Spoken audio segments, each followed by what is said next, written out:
Okay, reverse ng konti.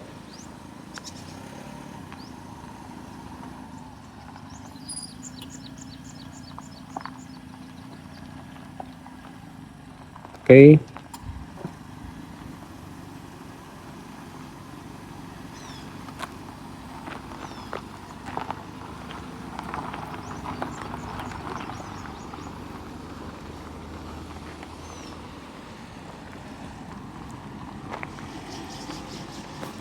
Sige Josh, kaya mo siyang i-park? Na-try mo na ba yan? Hindi pa. Sige, i-try mo. Pagka hindi mo kaya, ituturo ko sa'yo yung mga reference ha. I-try mo muna yung diskarte mo. Sige, go.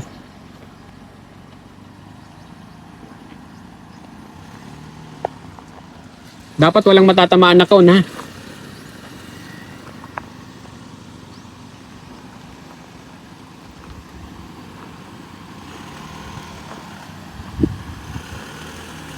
So guys, kasi marunong na mag-drive yung ating student. So, i-assess muna natin siya kung kaya niyang ipasok yan sa parking na yan na hindi matatamaan yung cone.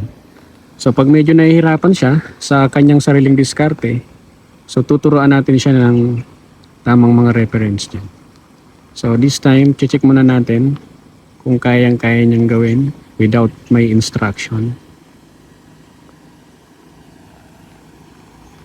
Okay, so kung nakikita nyo, yung move niya medyo diskarte niya, sariling adjustment niya.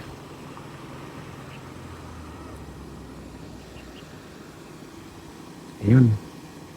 So, hopefully hindi niya matamaan yung cone. Magaling yung bata na to.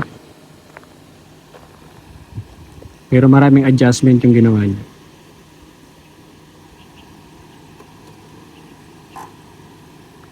Sige, baba ka Josh, baba ka.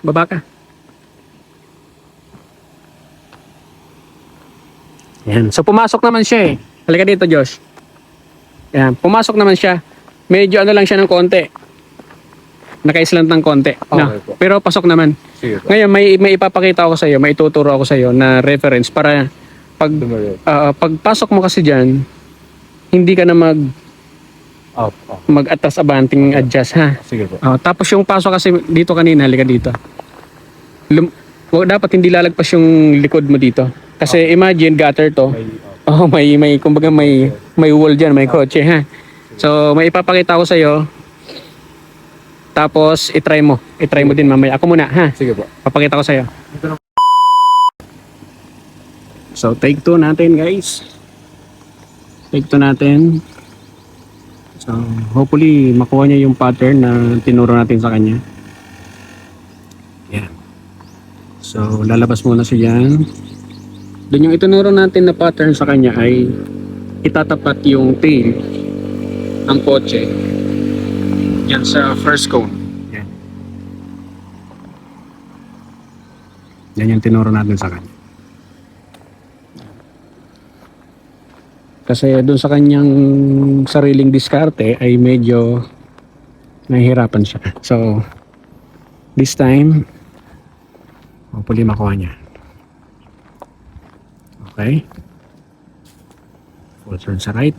Tapos itong cone na to dapat makita niya sa mirror. Okay. Yan. Okay. Yun. Very good. Sakto. Diba? So ito yung reference na tinuturo natin, yung patterns.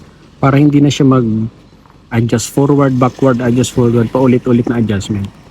So ang mga reference na to na tinuro natin ay swak na swak talaga. Ayun.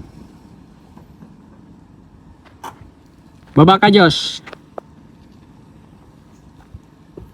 Check mo. Di ba mas okay? So hindi ka na nag-adjust abante. O di ba? So pag natandaan mo yung pattern na yan na tinuro ko sa iyo, hindi ka mahihirapan dyan sa parking na yan.